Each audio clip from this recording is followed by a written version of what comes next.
जय माता की मित्रों, नमस्कार, आदाब, सत श्री अकाल। कैसे आप सब? हम रमेश सजल आप सभी का स्वागत करते हैं। दरअसल आज हम आप सभी के बीच एक मानवीय भूल उसको कहेंगे पर चर्चा करने के लिए उपस्थित हुआ हूं। दरअसल हम सभी गार्जियन अपने अपने बच्चों को अनजाने में से ही झूठ बोलना सिखला देते हैं। अब आप पूछेंगे कैसे? इतना बड़ा इल्जाम आप गार्जियन पे क्यों लगा रहे हैं? सुनिएगा, मैं अपनी जीवन की एक घटना आपको सुना रहा हूँ। मेरे घर पे पहले से ही 4-5 कुल्हाड़ियाँ थी, जिसको हम लोग भोजपुरी में टांगी कहते हैं अपने बोलचाल की भाषा में। तो 4-5 कुल्हाड़ियाँ थी और चारों 5 कुल्हाड़ी धीरे-धीरे समय के अंतरालवत लोग लेकर गए, फिर वापस नहीं कर पाए, सो खो गया। कोई भी था ही नहीं मेरे घर पे एक भी कुल्हाड़ी। एक दिन मुझे कुल्हाड़ी की जो आवश्यकता महसूस हुई तो मैंने घर वालों से माँगा, तो कुल्हाड़ी मुझे नहीं मिला, तो मैं बड़ा क्रोधित हुआ कि भाई सारा का सारा कुल्हाड़ी गायब। फिर एक दिन संजोग से मुझे सोनपुर मेला जाना हुआ। मैं सोनपुर से खूब बढ़िया एक टांगी जिसको कुल्हाड़ी कहा जाता है खरीद करके लाया हमने, और अपने घर वालों की हिदायत दी कि खबरदार कोई भी आए इस कुल्हाड़ी को नहीं देना है किसी को। बस मैं बोल दिया तो बोल दिया, दैट्स माय ऑर्डर।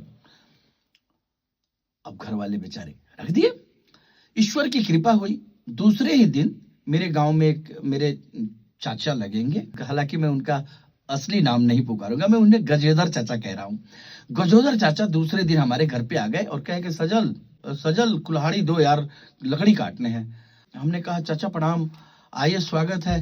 कहा कहे चाचा, हमारे पास 4-5 कुल्हाड़ी था, आज समझ लीजिए कि सब लोग ले गए, फिर रख लिए, वापस नहीं किए।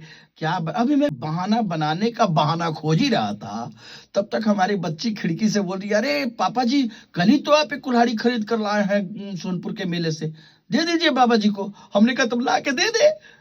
मगर मैं इस घटना को घंटों सोचता रहा कि मैं अनजाने में अपने बच्चों को झूठी बोलना तो सिखला रहा था। हम लोग अक्सर अनजाने में ही सही घर पे होकर के भी दरवाजे पर कोई आता है तो बच्चों को बोल देते हैं, बोल दे हम लोग हम घर पे नहीं हैं। ये अनजाने में हम लोग अपने बच्चों को झूठ बोलने जैसा पॉइजन चखा रहे हैं।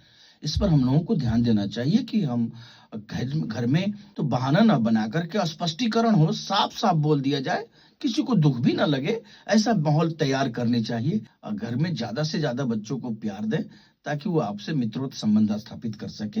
बहुत बहुत धन्यवाद।